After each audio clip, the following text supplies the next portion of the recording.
The animation studio that brought you beloved family classics has now introduced a streaming service, Disney+. And now, from the same community that brought you Reactaholics podcast, comes a new show where we discuss Disney+ content, old and new. Disney+ Pals. Welcome to The Disney Channel presents.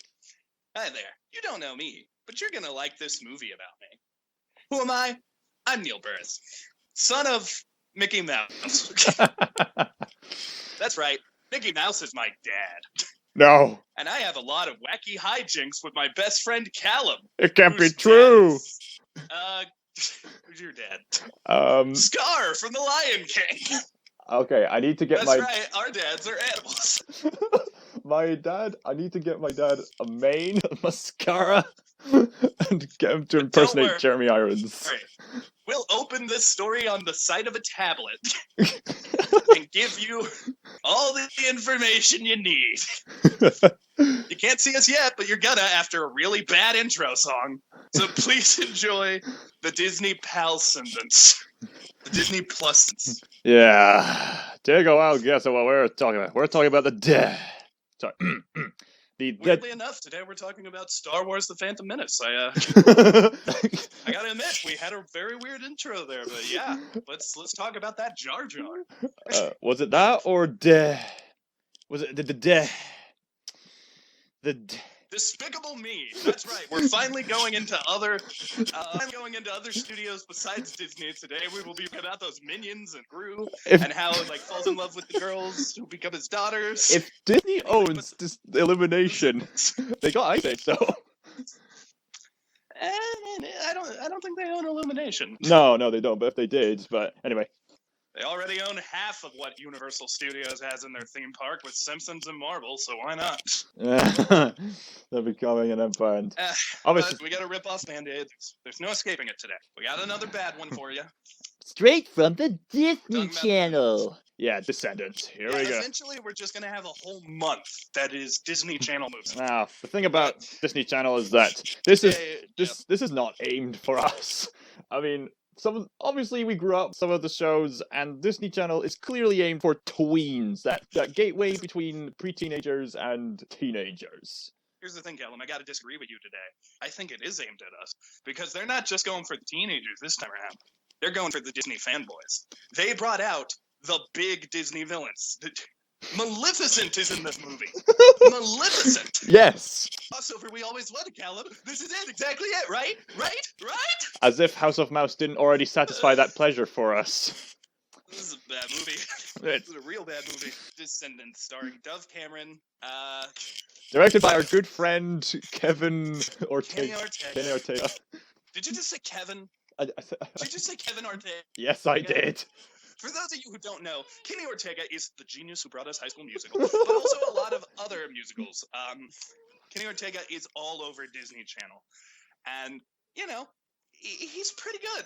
To be fair, Kenny Ortega is the main choreographer of this movie, and I'm gonna complain a bit about the songs, but the dancing is fine. Yeah, there's a lot of ambition. Dancing. I mean, they literally toss a man into a crowd. That's impressive. I mean, there's this one scene which is the intro song. And, it's not a good song.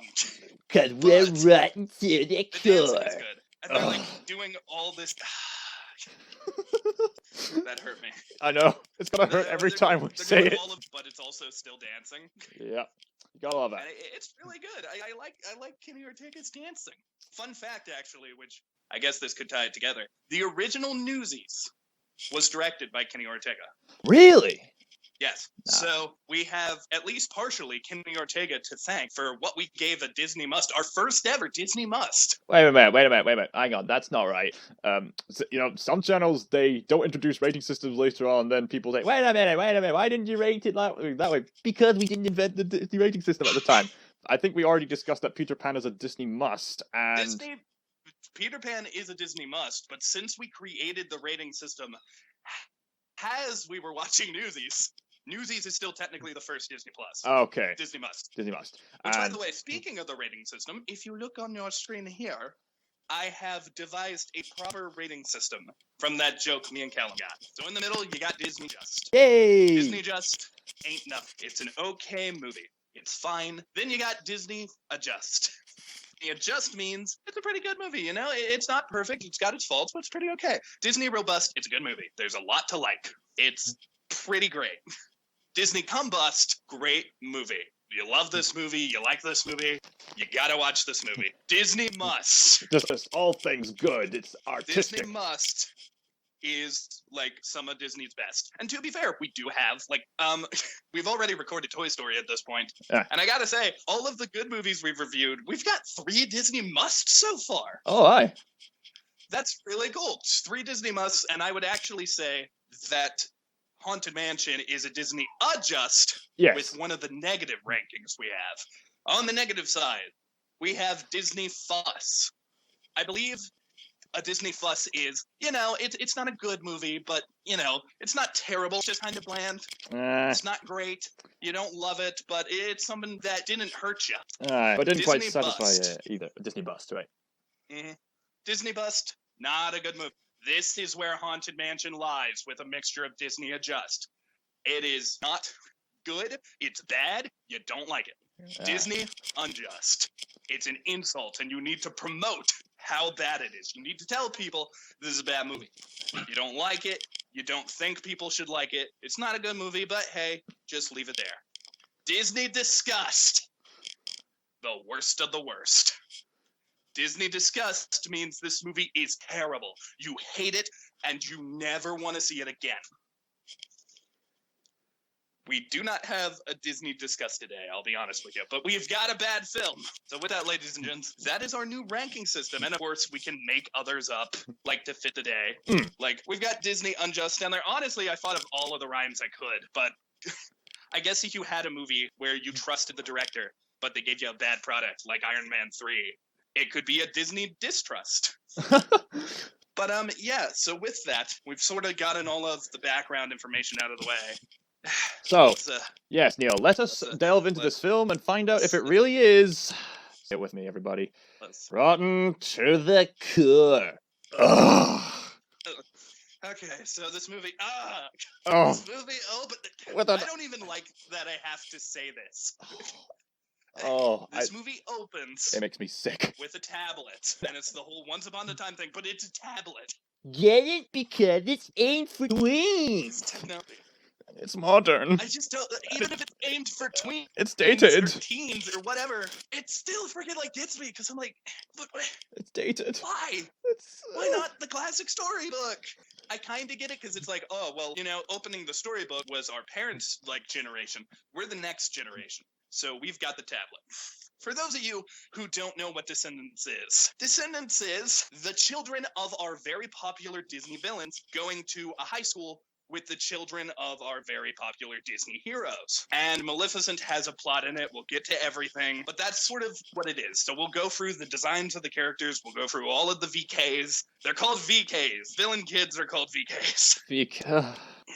You know, I just don't like it Yes, when Alan? I don't like it when people I don't like it either. are trying to be edgy and those internet meme jokes. I mean, it's the reason why I despise the Emoji Movie. It's just one big dated mess. That's the sort of thing I don't really like. And even for films like Zootopia, which is a masterpiece, apparently, there's just some jokes in there where I go, no. I have no problem with being edgy. Like my favorite. No. It's not. character It's is not. Jason Todd, It's who, of not. course, is No. Manslaughter. I'm not talking about being. Scream. I'm not talking about being edgy. I'm talking about being, trendy. Oh, trying to be edgy but failing. That, but trendy. I meant trendy. All right, I get you. Yeah. My issue with this movie is like, first of all, the idea is kind of cool, I guess. Here's the weird thing: whenever like I compliment this movie, I literally am like, that was kind of okay, I guess, or that was good, I guess. You can't compliment this movie. You just got to go, oh, I guess. And it's not good, but moving forward, regardless, one of the things I kind of like is the idea of the Disney villains having children. Yeah. And them having their own story. I don't know if I would have sent them to high school. I guess I don't even hate. And also, what is the time frame here? Say what you want. Jafar, like, The story of Aladdin has to take place a long time ago. Jafar is still alive in this movie. You know, I understand Cruella de Vil maybe being able to make it into the modern age. Maleficent's magical. I get it. Jafar should still be in the lamp. Why is he not in the lamp? I mean, you And gotta, if he's not in the lamp, why isn't he a genie? you know, maybe they're all just floating ghosts. I don't know. But the thing is, for whatever reason, they're here. They're to be feared, and they're banished to the I local actually island. came up with a theory. Okay. And to tell it, I have to talk about Mal's intro. Mal is played by Dove Cameron. She is the daughter of Maleficent. And in this intro, before we even see them, she's like explaining what happened. That Beast and Belle from Beauty and the Beast got married. And after they got married, they decided, oh, let's unite the kingdoms. So they reached out to Cinderella. They reached out to like Ariel too, because Ursula's daughter is in the sequel. And even Peter Pan has to be involved because Hook's kid is in the sequel. So essentially all the Disney characters reached out and was like, okay, let's make a kingdom. Let's take the villains. Let's put them on an island where they can like do their own thing. But we are going to unite. We're going to be together, and we'll call the kingdom Auradon. And I noticed when she brought up the map, first of all, the frickin' area that is this kingdom is not well thought out. There's a lot of things that are just like, oh, island. This is Skull Island and stuff like that. Just generic islands. And then they have Cinderella Berg. What the hell is that? Cinderellaburg. So the whole land is. Cinderella is the princess. She's not even a queen yet. So they're basically. Why is it named after? So they're under the cellar land because Cinderella in French means under the cellar. I wish this whole movie was under a cellar. Trapped under some stairs like Harry Potter. But cursed with distant land, never to be seen for the end of Here's my time. theory. There is an island titled Skull Island, and I was looking at all this, and I noticed most of Auradon is an island.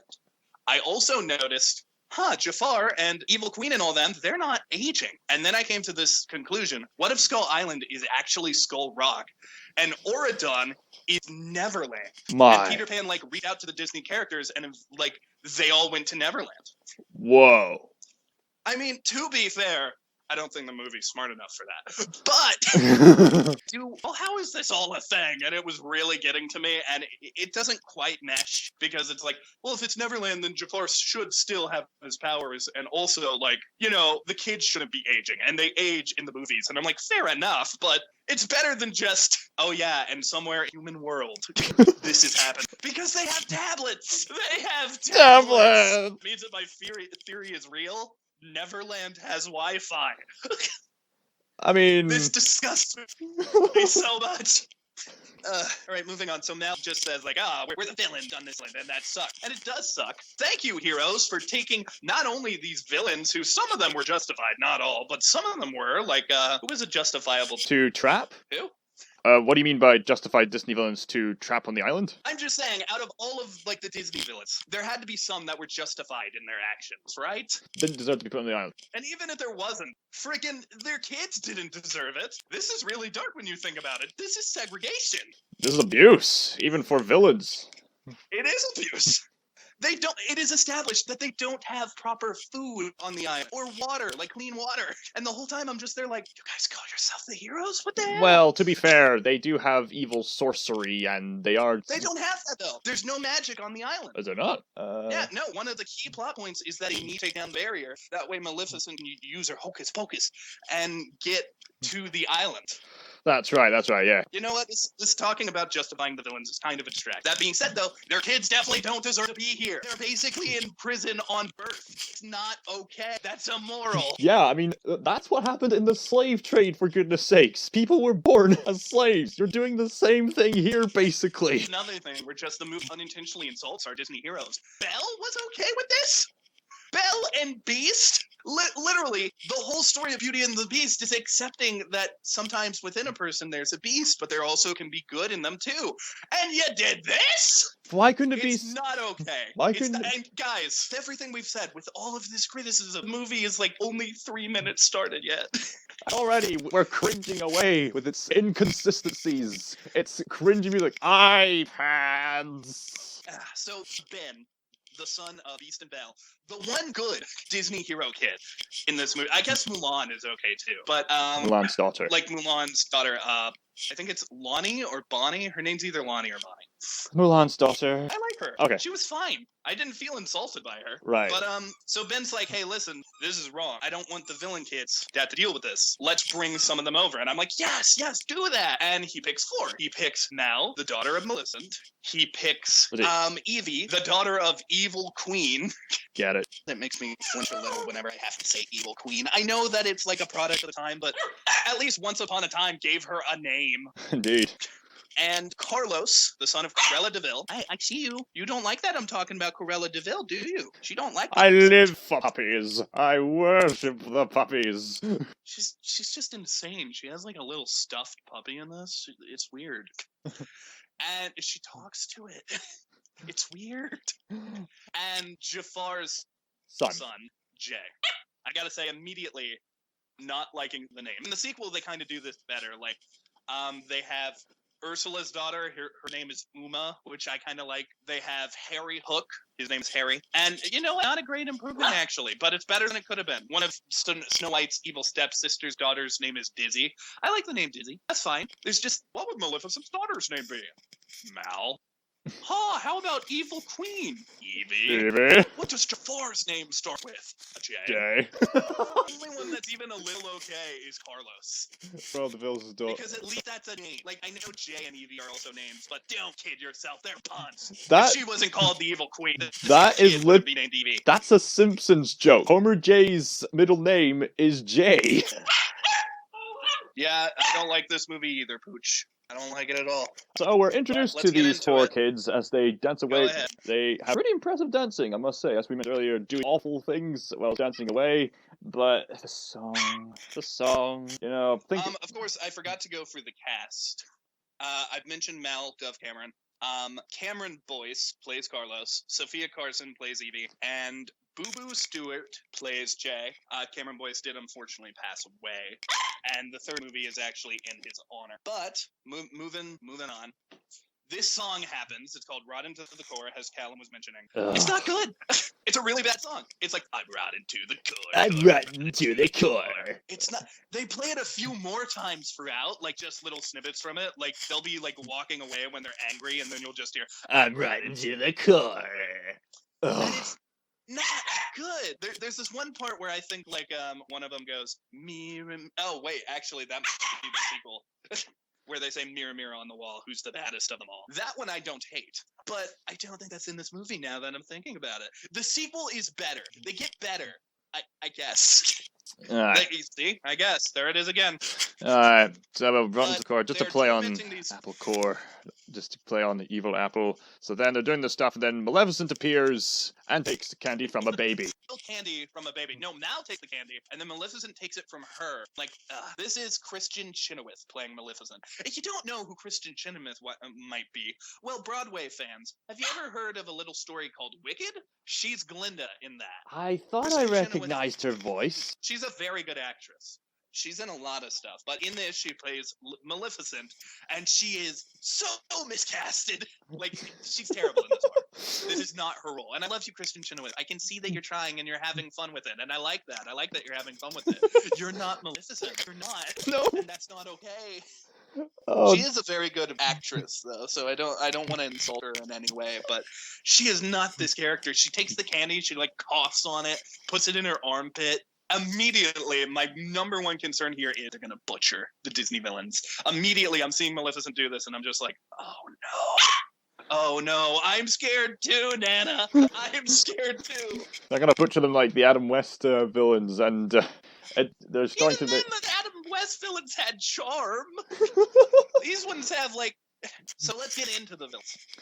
Oh, before we go, I want to... Najime, I can't pronounce her last name. Oh, go ahead. Sorry, I recently set up this Stardust poll. Who's the better Maleficent? This one or Angelina Jolie? Pick your poison. I can't say what you did. That was Cassie plays the evil queen. Wendy Rackle Robinson? Yes, Robinson. Plays Cruella de Vil.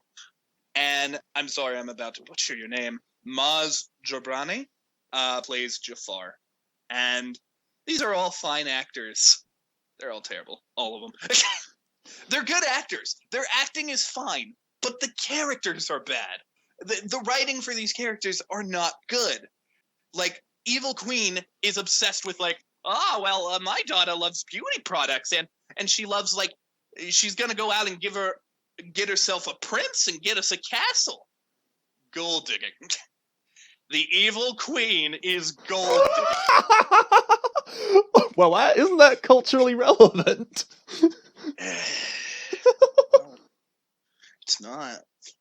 I mean, I get that she's a villain, so that's part of her culture or whatever.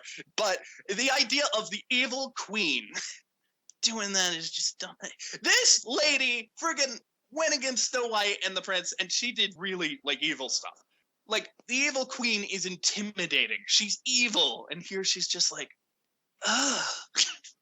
Jafar is also butchered. Jafar is, like, just obsessed with finding more lamps. And he's like, hey, be sure to steal things, hey. Get out there and steal. Oh, my Newsies voice is coming back. Hey! Hey, we can do the rest of it with the Newsies egg. It might make it more tolerable. No. Nothing can help this. Nothing really matters. Anyone can see. Descendants doesn't matter. Descendants To doesn't me. matter to me. Does matter because they're butchering my characters. Anyway, this So Jafar is film honestly the most blows. similar, even though Jafar himself is also not good. Then you got Corella, who is nuts. She is just batshit. She's like, oh, I got this puppy on my shoulder, and I talk to it.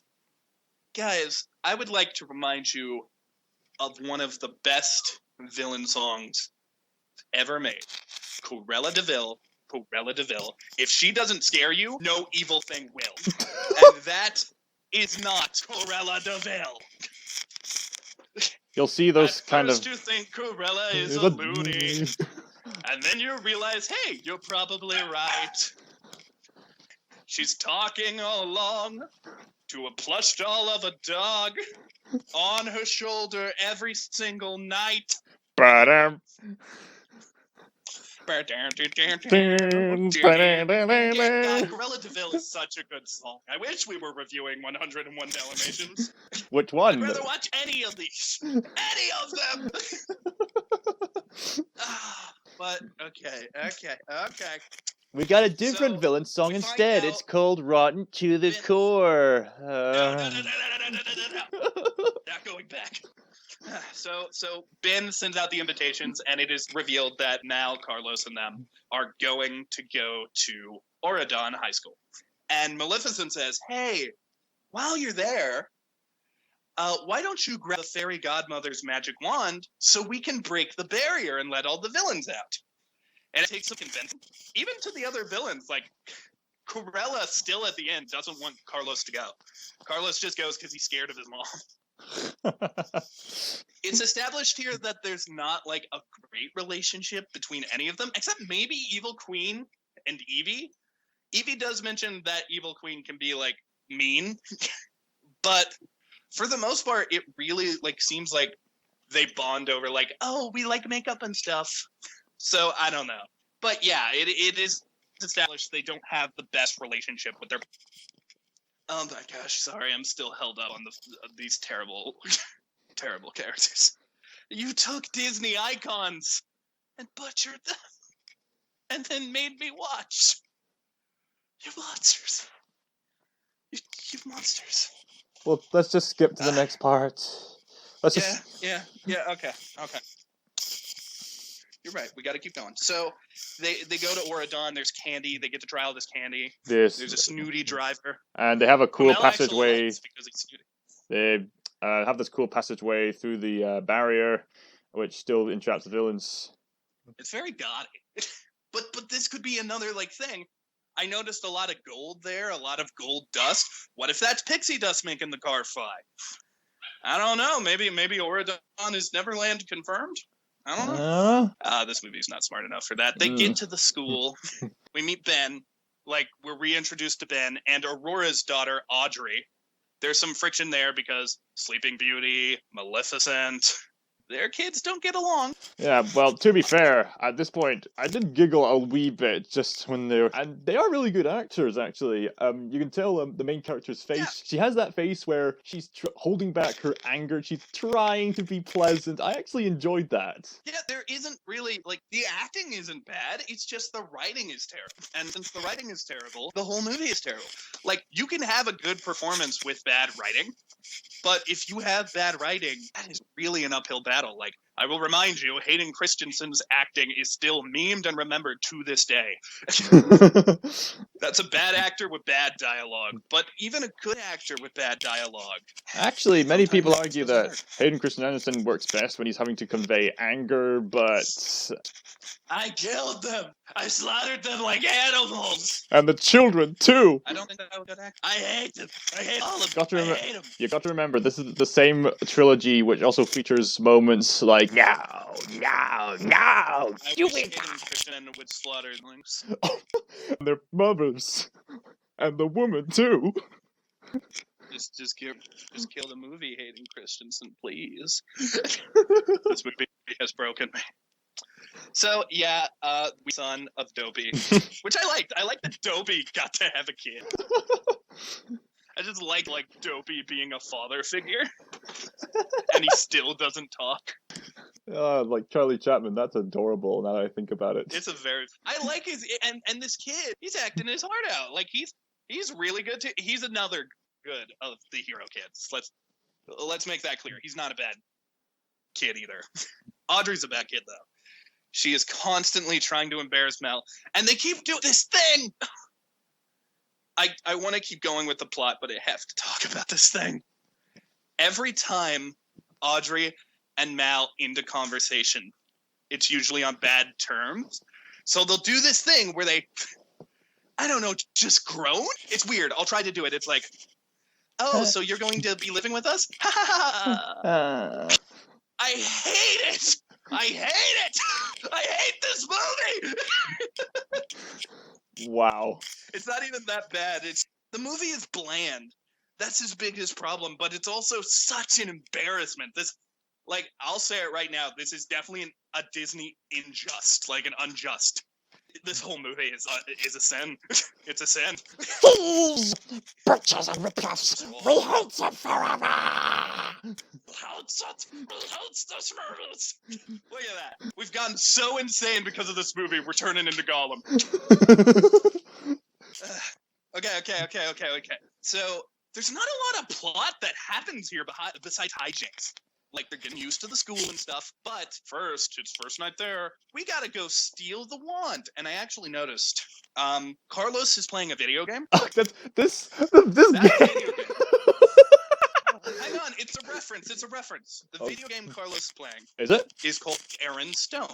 And that is a reference to a TV series that was on Disney Channel called Aaron Stone, about a kid who played a lot of video games, and the video games were secretly like training for spy missions. Right. Okay. Yeah, so That's an actual I game? did kind of like that I was watching this movie, and then I was like, hey, Hang on, wait a minute. there's a super obscure reference. Hang on. Was that an actual game? Was it a real game? Yes, I believe it was on. It's not like a console game.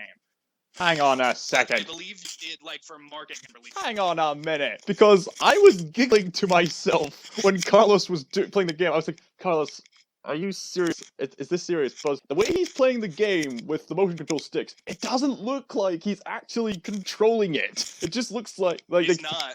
they just told him, hey, Carlos, just do video game stuff while we play the simulation. Look, gave the game the benefit of the doubt and said, I gave the movie the benefit of the doubt and said this was a reference, but it very likely could have just been, we need a video game for Carlos to be playing. Do we have any shows where we had video games in them? Like, it could very well just be like stock footage they had, but I still like that it's a reference regardless. Good on you, Descendants. The way There's he's a playing good star it, for you. You did a good. he's not playing the game! And it's funny! He's not playing the game. And then Jay starts to play it, and they literally recycle the footage at one point where it's just the exact same thing that Carlos was doing, but now Jay is doing it. What were the instructions? Did they even tell them to pay attention?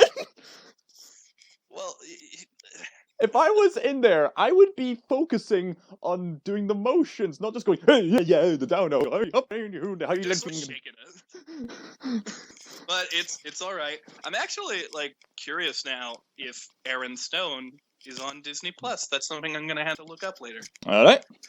But they decide to go to the museum Where the they. wand? In my head canon, I'm gonna go ahead and say this guard is Sleepy from Sleeping Beauty. Is there a Sleepy? There's a isn't it bashful? There's even a joke where they name all of the dwarfs, and the son of Dopey has trouble with it, but the evil queen's daughter Evie knows them all by name and memory. There's definitely a Sleepy. It's bashful, sleepy dog. Yeah, there's definitely a Sleepy. Yeah.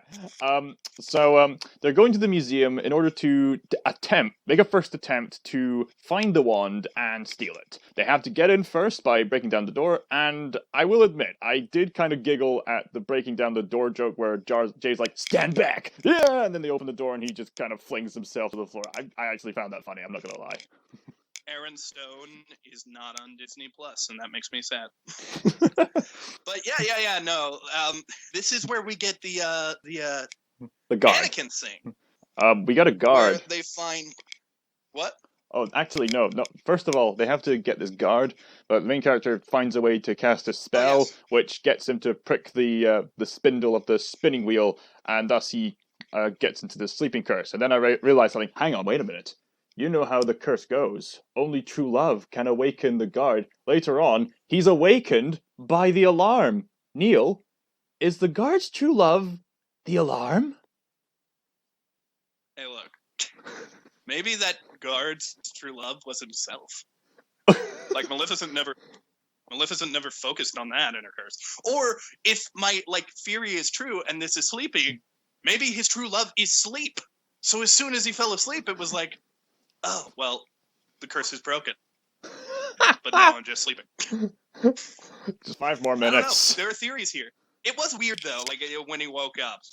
That definitely felt like a little bit of a plot hole to me. Though, it's not as big as some of the other plot holes, because you could definitely be like, oh, well, maybe Beast had the fairy godmother attempt to lessen the magic at least. And plus, Mel was casting a new spell. So, I don't know. I'm sort of going to let it pass. So, they go upstairs, they're looking for the but wand. Now we get the mannequins. Yeah, the mannequins. And I will admit, these mannequins by themselves, they do look quite cool and intimidating. I will admit. Yes, when they're not moving. When they're not bumbling about. Holding a villain pose. These actors are fun. These aren't bad choices, except for Kristen Chenoweth as Maleficent. These aren't bad choices for the characters. I mean, I love Kristen Chenoweth, but this is like Jennifer Tilly has Madame Leota. That voice isn't what we need. She's a great actress. I love her. She's a great actress, but this is not the role for her. She's acting her heart out. She's putting in a good performance, but the writing is terrible, and that is no better exemplified than her song. Now I could talk hours about the art of the villain song. But here, I get what everyone's saying when they're like, oh, villains shouldn't have songs because villains are supposed to be intimidating. Villains are supposed to be scary. They're not supposed to sing. Tell that to Hellfire. Tell that to freaking Friends on the Other Side. There are great examples of villains singing and making the movie better. But I have to tell them, this is one of the worst villain songs I've ever heard. Oh, no. And Kristen Chenoweth is, once again, she's great. She's singing it. It sounds good. But when you actually break down what's happening, it is literally, it's called You Gotta Be Evil or something like that. And it's literally Maleficent, twirling her staff and dancing and going, so you wanna be evil? I need a minute. I'll speak on your part. So she's exploring around Go the ahead. museum. They're exploring around the museum. They're just looking left and right. And the main character's like, I'm just going to stay here and ponder about my mom. Why not? And then probably in her head, the mannequin of Maleficent comes to life. Song happens. The Maleficent comes to life. And song and dance is debatedly good or bad. But yeah, this is... It starts out really good because she's just staring at it and she's like a million thoughts are going through my head and she's breaking down what she's got to do and she's like, I look at you, I look at me, how much is what I'm doing you and how much is what I'm doing me. And that's such a good line. There's really good lines in the song until it's like, so you wanna be evil? Save me. This is just the Save me. Get me out of here. Get me out of here. I don't want to do this. I don't want to do this anymore, Calum. I don't want to do this. I don't want to do this anymore. That's the equivalent of William Shawn saying that Haunted Mansion line. Oh, how did it go again? Well, there's always my way. That's it. That's the one. That's how it went. When it's supposed to be, well, there's always my way. To be fair, there's no actor or actress who could make Maleficent just like strutting around and going like, na na na na na na na na na work. That's not Maleficent's character. Maleficent doesn't have a villain song. She doesn't need a villain song. She's already really cool. Unless you and count. sometimes villain songs are really. Unless you count the instrumental song. Unless you count the instrumental song of. Is she singing? Dun! If she's singing, I don't. If she's not singing, I don't necessarily count. But moving on. They find the wand. So they find the wand. Jay gets a little excited. He tries to steal it. The alarm goes off. All these questions about the guard waking up are revealed. And it's like he instantly gets like a phone call. And I actually like this. Carlos is probably my favorite of the villain kids. Yes. Because he just runs up and Han Solos it, answering the call. And he's like, oh no, it's just a malfunction. He grabs the book, explains the situation, and like gets them off the hook. And then they don't even know he did it. So they're just angry. Like, no one knows that the wand was trying to be stolen because Carlos did that. Also, why don't they just try to steal it again a different night? Like, I guess the alarm system is still there and they don't know how to get through it. Well, actually, later on, I'm pretty convinced that the wand probably is protected by some kind of impenetrable magic. I suppose if it wasn't for the coronation that they found out the next day, they probably would have had to find a way to break the enchantment that was keeping the wand there. Here's the thing, is it magic? Because they established, like Ben mentions it, magic is a dead art on Oridon. We don't use magic anymore. What? Yeah. Hey, wait a minute. That is 100% a thing. Wait a minute! This film that's focused on bringing these Disney characters together, from Aladdin and Cinderella and Sleeping Beauty and so on and so forth, they don't endorse even that magic that brings things together or whatnot, like the stuff you'd seen in, I don't know, House of Mouse or Disney Infinity whenever they get together. I don't know. Look, the movie is quite inconsistent. It's not a good movie. They do also establish that this is sort of the next thing that happens. Again, they're still having hijinks of going to school. There's one like, so, what do you do when you find an abandoned baby that's crying? A, rip its heart out. B, laugh at it. Or C, give it a bottle. And of course, like the villains pick C, they figure it out. Mal even says, I just picked the one that doesn't sound like any fun. But the next plot point that comes up. Actually, before we move on, I was being clever with this question. I was thinking, surely if I was the villain now, I would probably ask, what's in the bottle? How do I know it's not milk and not poison? That's very true. You've outfunked the superheroes in this. You've outsmarted them. Well, to be fair, theoretically, you would be making the bottle of milk. Like, you would be the one to, like, get the formula and put it in the microwave and stuff. So, theoretically, you made the bottle. That being said, though, you shouldn't feed random babies. Like, if you walk down the street and find a baby crying there, don't give it a bottle. Call the police. There's just a baby here. Who left this baby? You see, we're smarter than this movie. We're smarter.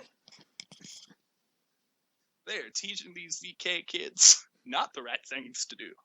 They want them to stay villains. I'm broken.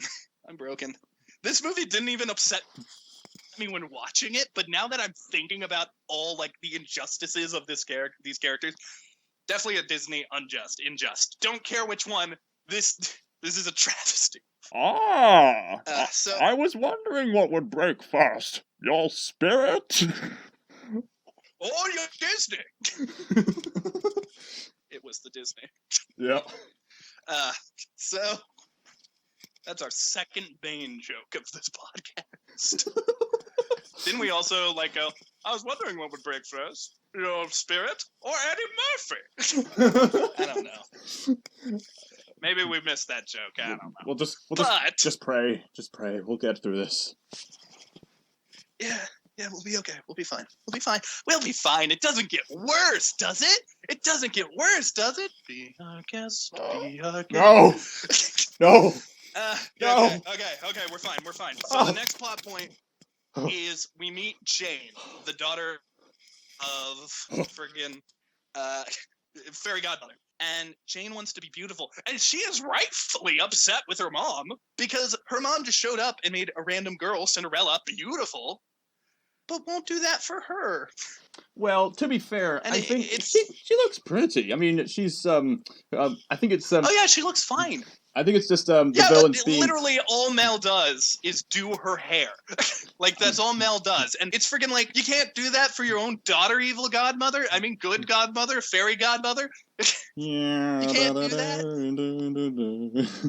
Look, that's just not the way we do things round here. I just discipline my daughter. It's a hard love, but next time I'll give her an offer she can't refuse, darling. She does. That's right. I'm working with DrFacilier now. We've got friends on the other side, and we do mean hell.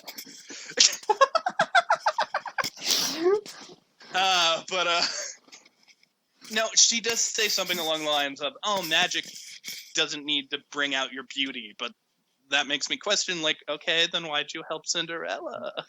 Right, basically, to be there's fair, a lot of holes in this. To be fair, I mean, you can say what you want about the fairy godmother, but I think that's kind of part of the manipulation that these young children have grown up to do. They've been born and raised to tempt these people, and that's exactly what they're doing. So, like, hey, I'll help you out. We'll be good friends. Yeah, the VKs are tempting. So could you tell Jane didn't really have body issues until Mal brought it up. Mm-hmm. And the whose son was it again? Making out with evil Queen's daughter didn't happen until they were persisting to get the. We'll get that. Yeah.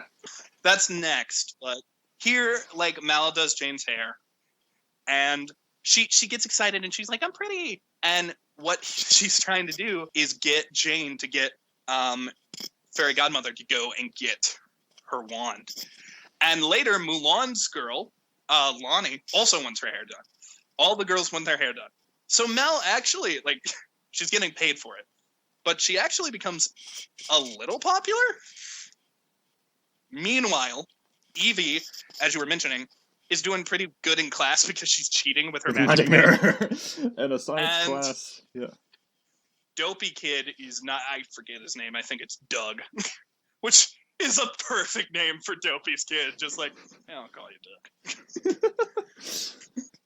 I love it. He's actually quite smart, and I like this kid. I just like the idea of Dopey having a child. That's hilarious to me. Yeah, speaking of you question who the other half of the parents are for most of the characters, which is kind of intriguing. Yeah, it is. It's weird to think about it. Like, they actually answer who Mel's father is in Descendants 3. So I won't bring that up. But with how messed up in the head she is, who banged Cruella de Vil? Like, I would like to go back to the song again. At first you see think Cruella is a devil, but then you begin to understand the plot. You've seen her. I can't remember the whole song, but there's specifically a line where they go, "She's watching you from underneath a rock."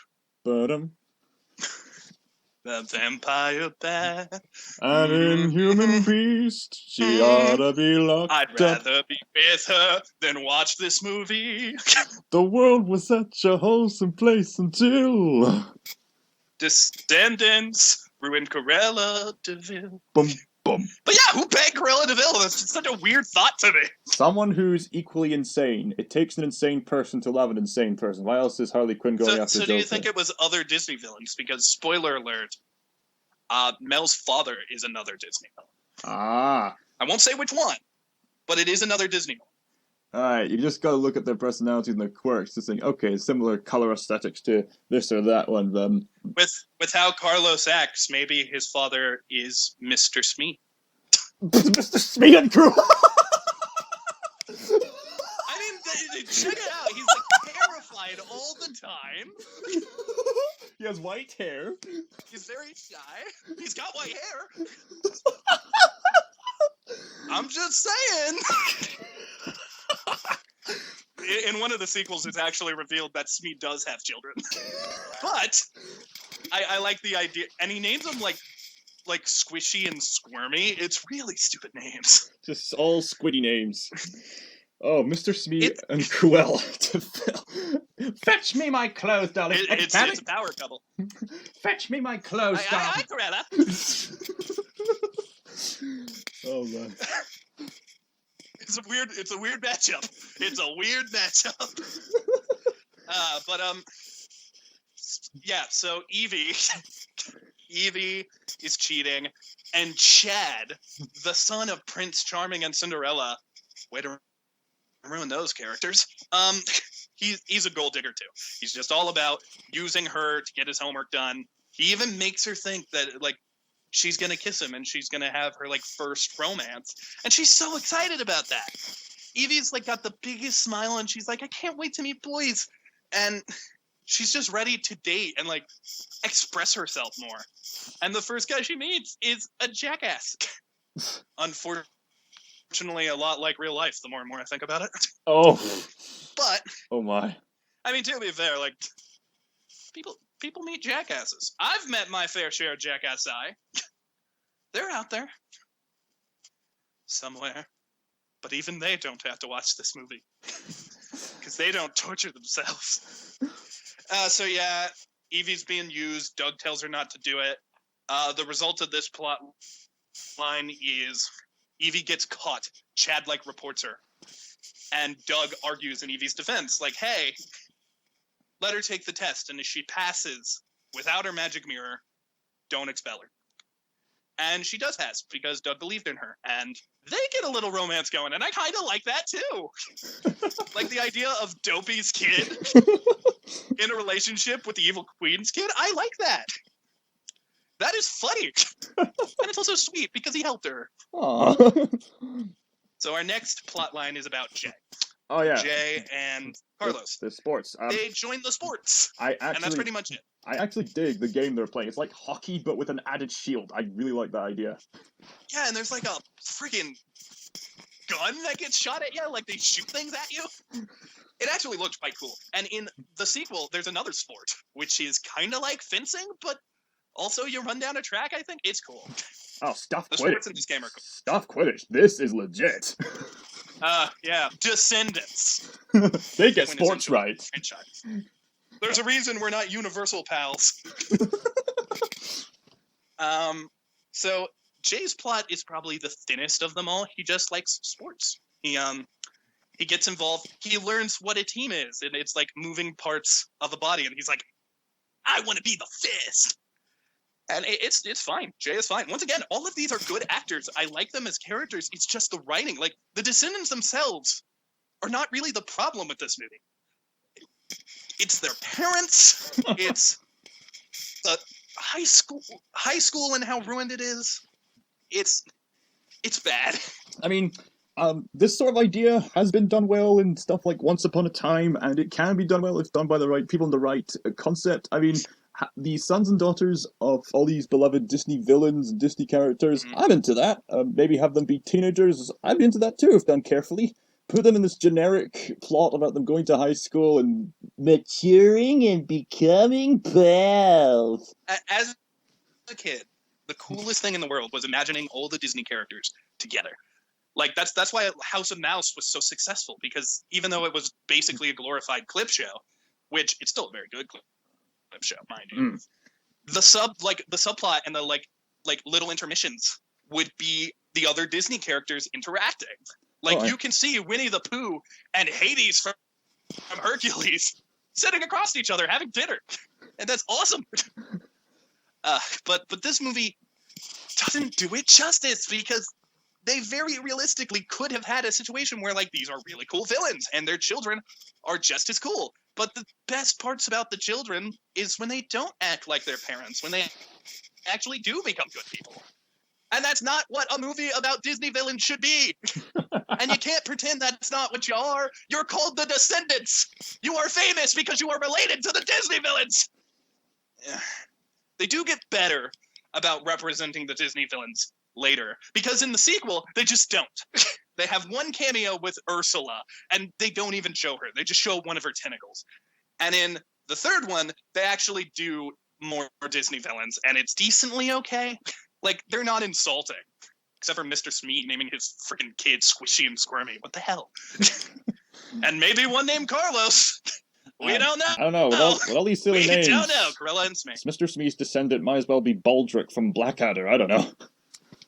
Look, at this point, I just really wanted to be canon that it was Mr. Smee. Carlos's dad is Mr. Smee. I just want that so badly now. But, yeah, so moving on. We get a subplot where Carlos is terrified of dogs, and he meets a dog named Dude. And it's not a bad dog. He pets it. Corella has told him that dogs are evil. All dogs are evil. But he found a dog that he likes, and it becomes his friend. And I like that too, because Carlos, out of all of the Descendants, was probably the most already pretty good. Like, he cared about everybody, and he was looking out for everybody. And now he gets to look out for this little pooch. And it's cute. It's cute. I like it. It's really cute. I like that scene. All right, let's get back to the bad shit.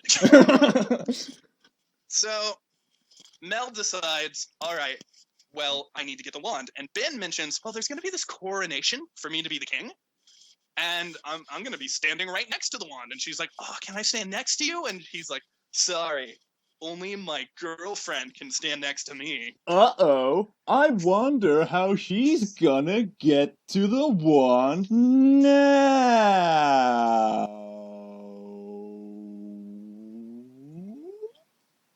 I'm being held hostage, send help. Anyways, so she decides to make a love potion.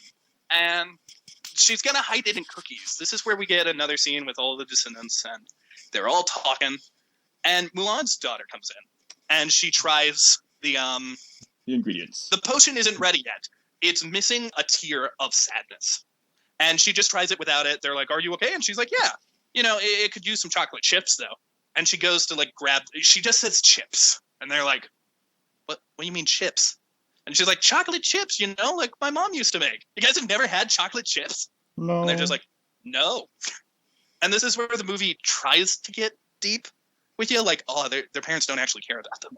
There is a thing later where I think the movie succeeds a little more at being deep, but here it's just kind of like, yeah, no, we don't have cookies. And that's terrifying. I get that it's supposed to symbolize, like, oh, well, our parents never made us cookies, and that sucks. But it isn't the parents' fault in this case. The friggin' island didn't have chocolate chips. That is the hero's fault. The island doesn't have proper food. That is not your parents' fault, as bad as they might be. Here, it's just like you couldn't have chocolate. You should get angry at the people at the school. Fucking walk up to Beast and be like, hey, feed my people. Come on. Another plot Beast hole. himself used to kind of be a villain. Why? Another plot hole has been found. Several plot holes has been found. Beast used to be kind of a villain, and the whole chocolate chip spiel that we just had. Well, that's not really a plot hole. It's just them, like, I understand that in that moment we're supposed to be like, their parents treated them so bad. But that's not really what's demonstrated because, you know, there were no chocolate chips. And with how Evie's, like, mom treats her, like, I get it's probably not a perfect relationship, but I could see them, like, at least eating. And all of them look healthy, so they have been fed. Freaking Jay is buff. I think they've been okay. I get that it's like, oh, we have to steal to survive. But, like, you've clearly succeeded at that, and it's been long enough where you're okay with stealing. So, I don't know. It's just a whole situation. I don't know. A plot So, hole She's situation. really sad about it. It's not a plot hole. It's just they didn't think it through. Yeah, Like, it's still sad that they didn't have cookies. very true. But at the same time, it's like, well, they're just cookies. I mean, I like cookies too, but I could survive without them. You know, Chinese food, on the other hand, for me, that would be a travesty. I couldn't live without garlic. Just, no, don't take my precious garlic away from me. It's fragrant. Really? You like garlic? Oh, I adore garlic, especially when it's roasted. Oh, it's seventh heaven in my mouth. A lot of people don't like garlic. I'm also with you on garlic. I love garlic. Especially when it's roasted. I like onions more than garlic, but I like garlic. Oh, wow. For a brief second there, we went into Ratatouille. Let's get out of that. Back to the bad movies. Now I really want to watch Ratatouille. Yeah. After this, I'm watching Ratatouille. Gotta cleanse the palate. Yep. So she gets the boy the cookies. They get the tear. Yeah, they get the tear from that, and then she gets the cookie to the Beast's boy, and there's a bit of a tension that is he gonna fall for it? Is he gonna fall for it? Oh, it's kicking in. I like what she does here. I like how she manipulates him to eat the cookie because he's like, "Oh no, I'm busy. I got a game. I don't want to eat the cookie." And then she's just like, "Oh, I get it. You don't want to accept food from a villain kid." And I'm just like, "Oh, girl, you are manipulating the hell out of him." Because that would work on me if someone was like, "Oh, I get it. You don't trust me." I would just grab the food and be like, "Fine, here, I eat the cookie." Yeah. There. Hey, you want a cookie? And I said no, and their dad was like a prison escapee or something, and they pulled that card. I would be like, all right, fine. Although then again, if they like brought it up, I'd be like, why do you want me to eat this cookie so bad? What's going on with this cookie? Although Mel plays it a lot better than I did just now. Dove Cameron is a very good actress, and she's been in serious stuff before, and she's really good. She was in Agents of S.H.I.E.L.D. even. So I do buy this. I would eat the cookie if Mel said everything she said to Ben. So Ben eats the cookie, and he begins to fall in love. He's got to go do this game, though. And after the game, they win because Jay and Carlos team up, and is like, woo, Carlos got to win. And then Jay grabs the mic. No, Ben grabs it, and he goes, I have an announcement! And a singer comes in, because this is not the same actor singing. This has got to be someone else. This sounds nothing like the guy. Like, not even, they don't even try to hide. It's just like out of nowhere. And you can hear the auto-tune. No. Look. It's a bad song, and I'm skipping it. So after the bad song, although, to their he credit, professes his love for Mel. to their credit, the dancing is quite good, and there's a scene where Oh, yeah, of course. Any scene with dancing in it, it's Kenny Ortega. they literally pick him up at one point, and they do a risky thing, like, they literally toss him into the crowd watching, and they catch him. That's impressive. Also, shout out to that actor, like, maybe playing the role pretty well, because he's just like, the way he says, I love you, Mel, it sounds like he's confused. So I don't know if that's, like, him as the character being like, oh, I'm under a love potion, or him as the actor actually being confused. But spot on, it was good. Because he's like, I love you, Mel!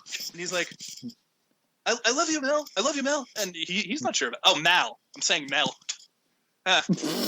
Don't get me involved. I want nothing to do with this out-of-tune creep.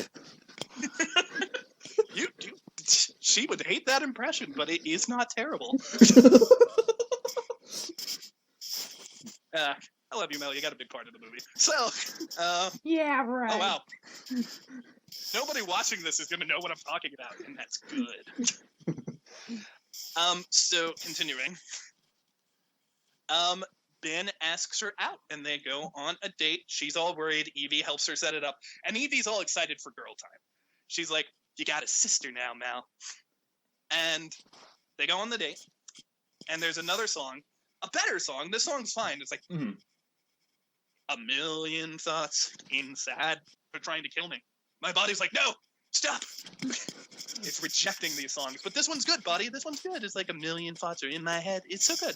Yeah, she's in genuine torment. And it's good. She also tries to eat strawberries, and she eats them real weird because she's never eaten strawberries before. I like that part.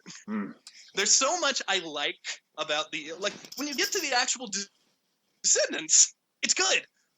But everything else, Lord in heaven. So, Ben wants to go swimming. He goes swimming on his own. And, spoiler alert, I'm going to tell you guys this now because it makes more sense in the context of the scene. That water is an enchanted lake, and it actually undoes the love spell. Ah.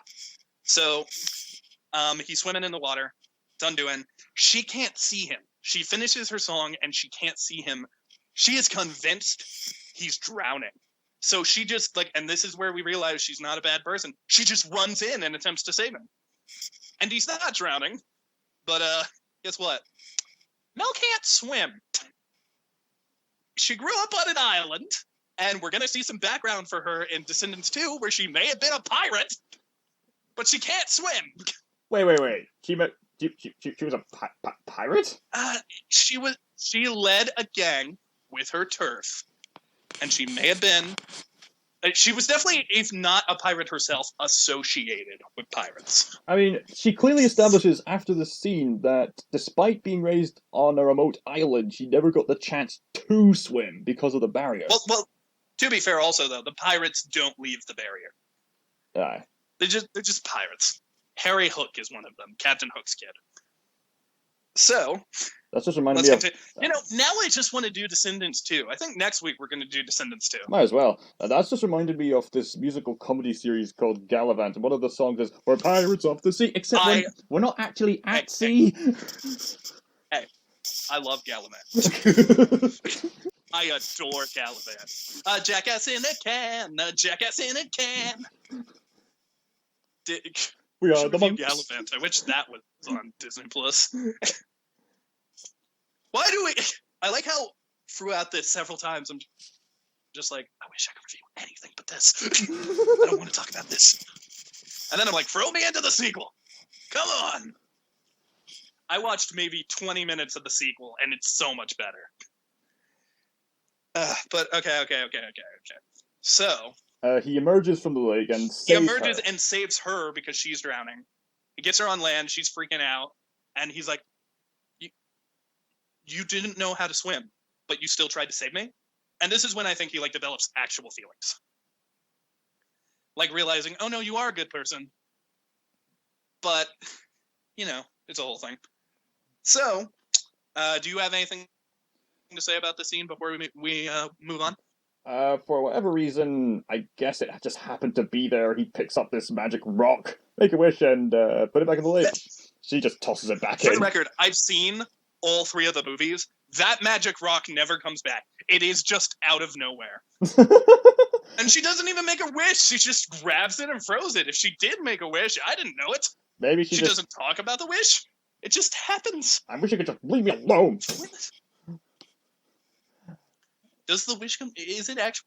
I don't know. I don't know what her wish was. I mean... And in that moment, she was pretty upset that she was wet, so whatever her wish was, it was probably not a good wish. I wish water would just disappear. Granted. You've started the apocalypse. I guess it makes sense because in real life, that sort of thing happens anyway. Hey, look, there's a thing. We're not going to mention it again, I guess. Yeah, but it's just out of nowhere, isn't it? It's a really cool-looking spiky crystal. What of that? What was the point? This movie is depressing me. I can't even form words. World building. Let's just power through it. It's not world building. I've seen all the movies. So they talk to... Oh, I can't forget this scene. I was almost about to forget a whole scene. There's a party. They talk to their parents. Their parents encourage them to get the wand. At this point, they all have doubts. They video chat their parents, and Fairy Godmother feels bad for him because they end up hanging up on their parents, which is sad. But there's a scene where it's like a... Oh, no, we're here. No. There's a scene where it's like a party. No. To celebrate the cotillion. No. And to open up this party. No. Let's go to the scene before. Calum, we have to. No. There's a scene where she gets upset and it's quite genuine and she's, It's after the song. You know it's after the song. She's making the cookies. It's sad. It's emotional. She's making the chocolate spread. Okay. She already made the cookies. She's thinking about making more cookies. She wants to undo Ben's spell. There's the She game doesn't on know it's the already phone. been undone. There's jokes There, in we the said bedroom. it. We said it. We have to do. They sing "Be Our Guest," No. Oh. and it's awful. No. It's so terrible. He does the intro, and you just realize it's gonna be bad. It's like tie that napkin around your neck, Siri, and we'll provide the rest. No. It's bad. No. It's just. No. They even like just push out, like they fart out some of the freaking lines. They don't even take times with it. I like the part where they're like da da da da da da. After all, man, this is France. They don't even mention it. Like they don't put any attention on it, like Lumiere does. To the point where when Lumiere shows up in the sequel, I just wanted him to smack Ben. Monsieur, you have ruined my song. And now, my hand will proudly present your potage.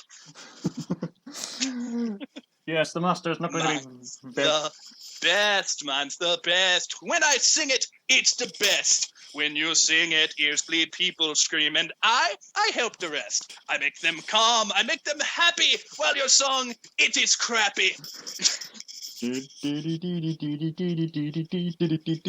The original song is just so grand and brilliant, just serving all this food to Belle. And One just... may say, it's the best, better than all the rest. This song's shit, but this one's legit. I don't have the other rhymes. We'll come up with a parody song soon. One that's better than this rendition! If you're gonna sing it better, put love in it. That doesn't really rhyme. If you're gonna do it, you might as well. Now I'm just writing a song. I just want all the distractions from this movie. Basically, Just like, please, sir, let me sing a song. I Let would me sing a song so I I don't would have to be talk about the movie. I'd be able to tolerate this whole movie, but this part was rock bottom for me. I cringed as I watched this. After all, man, this is France. They do rapping as well. They're trying to make it hip, and I'm just sitting there, looking at the screen with this confused, cringed look. Like, why? You sound a little muffled, Cal. Oh, no. But I agree. Also, once again, Ben's mysterious alternate singing voice appears, because that isn't him, and it's just awful. And the worst part is, all of the hero kids sing it, so I could, Mel at least had one good song. They didn't. Poor guys. But luckily, there is one little nugget of goodness left in this movie. Just one left. Although once it's gone, so let's enjoy it. Mel finds a woman who's a little confused at the party. She's asking for directions. She sees Mel and she's like, "Do I know you? You look really familiar." And then Audrey walks up and says, "Hi, Grandma. This is Aurora's mom. Sleeping Beauty's mother." And she looks at Mel, and all she can see is Maleficent. And this actress is quite good. So she is perfectly, it's too good for this film, honestly. Where it's like she's actually reacting to all the years gone. I couldn't see my child's first steps because of you. Couldn't hear her first words because of your mother. Although she also just thinks it is Maleficent at first. And then all the hero kids turn. Chad gets up in their face. Chad actually lays a hand on, I want to say, Mal. And Jay goes in. He's like, "Hey, get off her." He pushes her. And Chad is getting up close and personal. There's going to be a fight. Evie uses this knockout spray. And now everybody thinks they're the villains. And it's a sad scene. What do you think, man?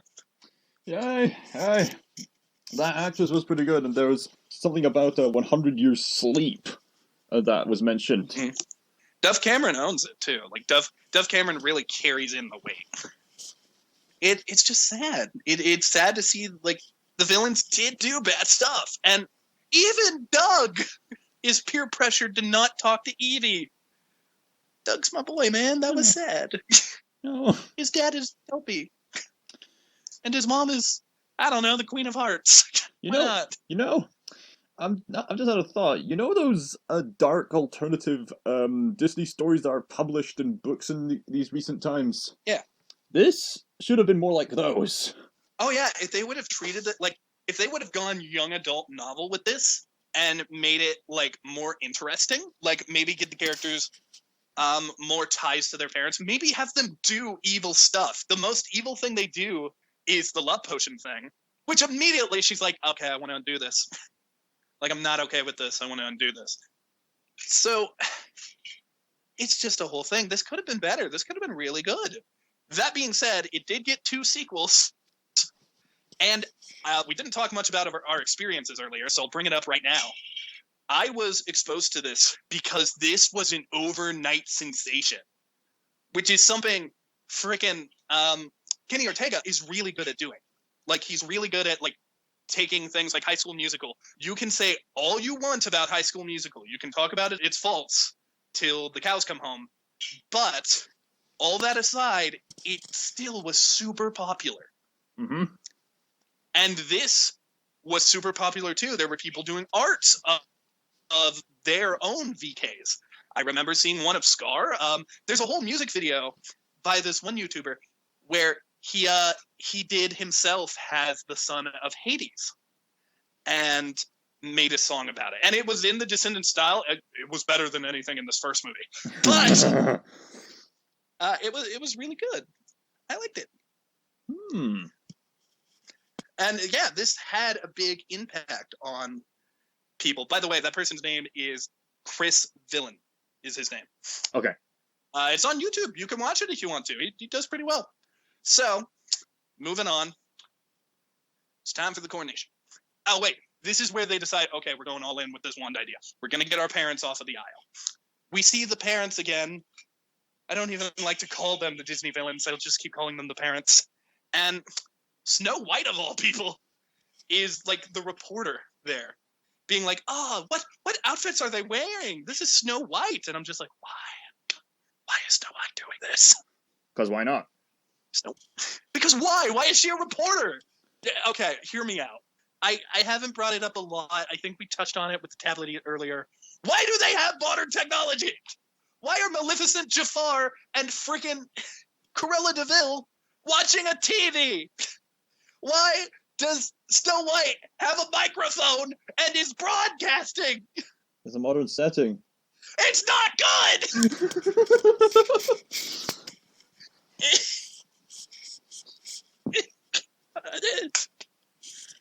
Yeah, we ran out of good stuff in this movie, guys. From here on out, it's bad. So, okay. Calum, give me strength. Give me strength, Calum. You will often dream of a better film, with the sequels and spin-offs doing better than this one. And I sit here and cry as I watch the film, and I just keep screaming, this is not my Disney. The villains suck. This movie is atrocious. I don't want to watch it, but I know I must. I know it's made for a child, but I think it's vile.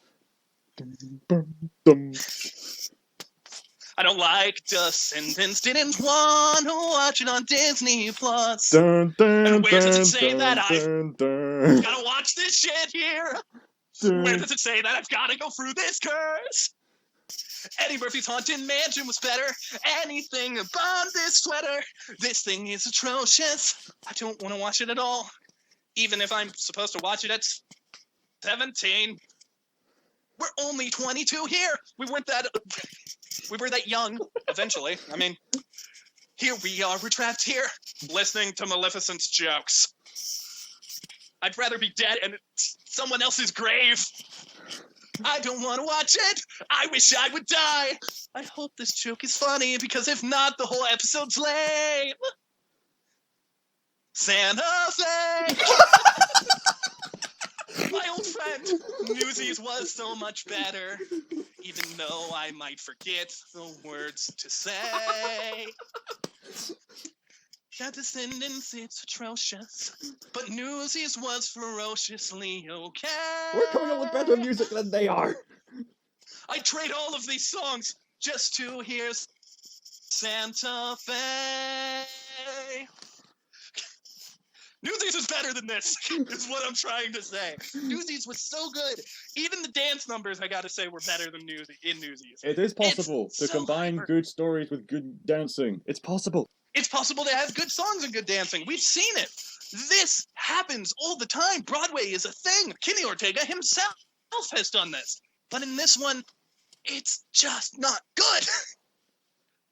Maybe that there's was the bad stuff intent. in the sequels, but they never get as low as this one. I guess that was the intention. They were evil from the start. They were rotten to the core. Let's get through this schlop. So, I really hope that song joke was funny, because if not, this episode's a bust. We're gonna rate our episodes now? No, they can if they want to. It could be a Disney+Pals bust. So, the coronation happens, and she's about to give Ben the anti-love potion.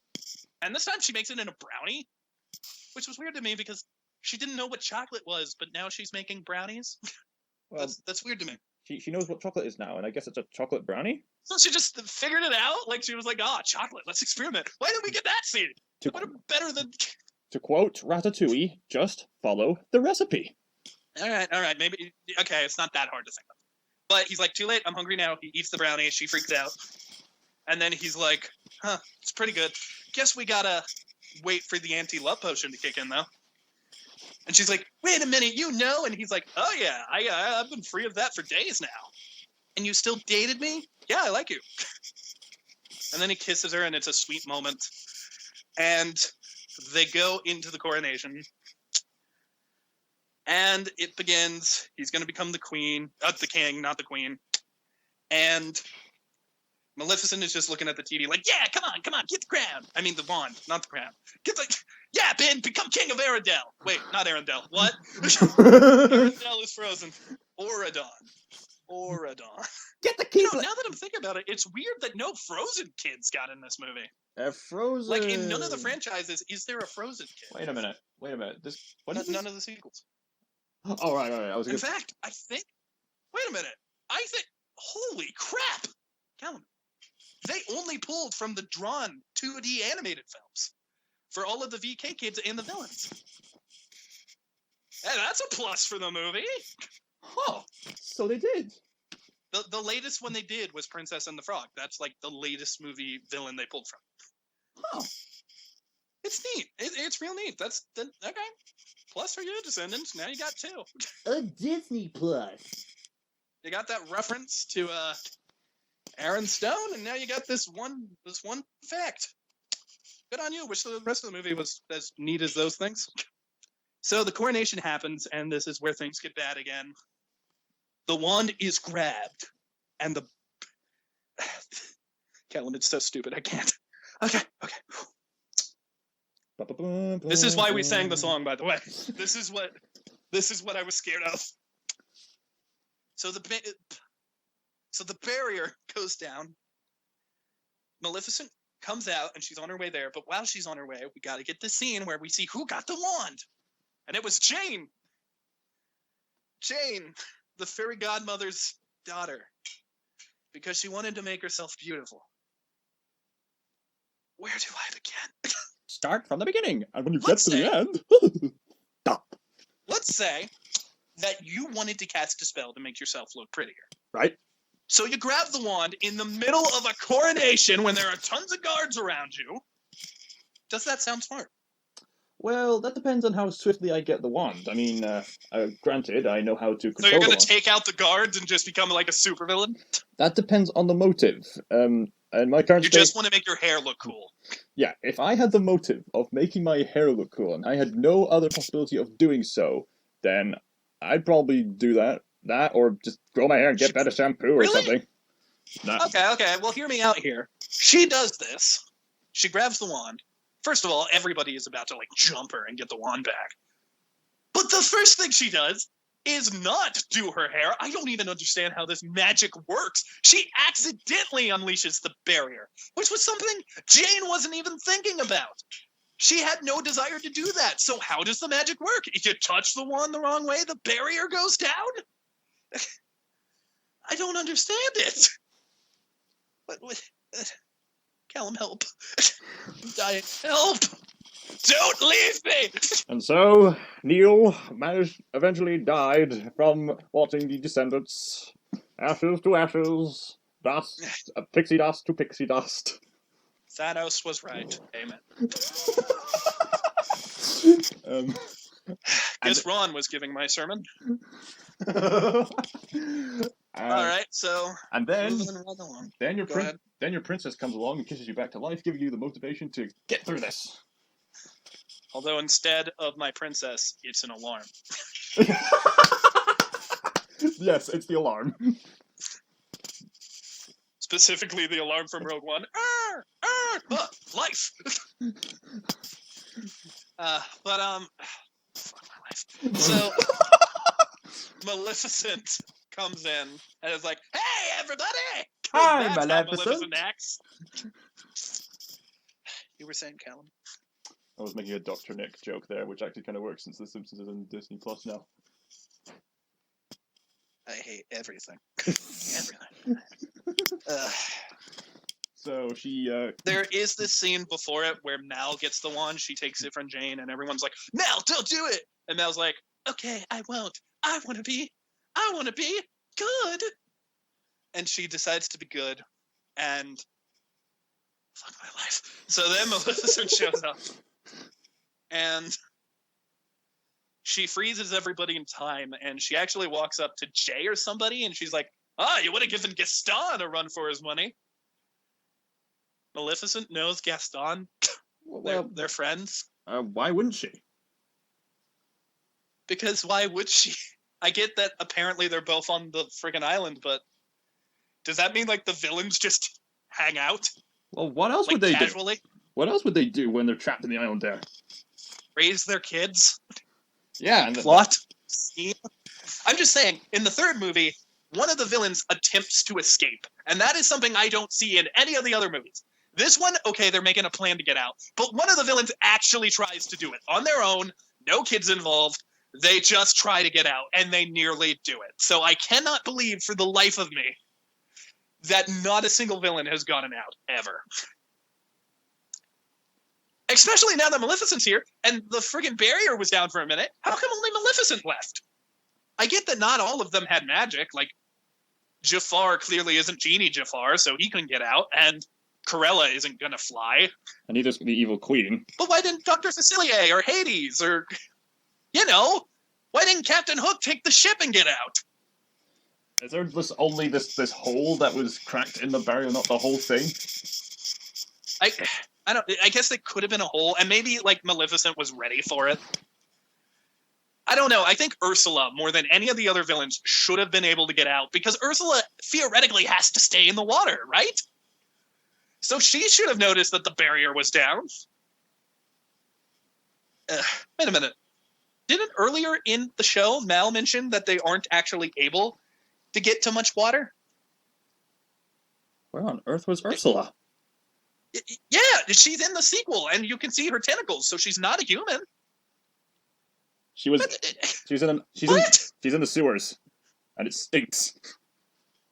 She's not in the sewers though. She has a fish restaurant. Ugh. I've been saying good things about Descendants too, but just the fact that Ursula has a fish restaurant. Calum, I can't even take the wheel. Calum, take the wheel. Why, oh Disney? Let's go. I have to do this. Why, oh Disney?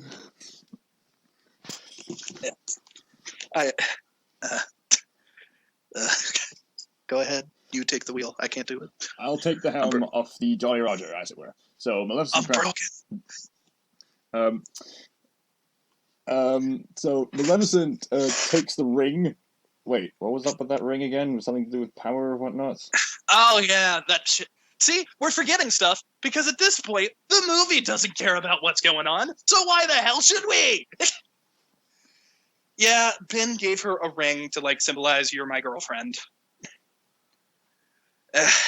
That's what it was all Oh, about. also, Audrey runs off with Chad, and they did, I guess.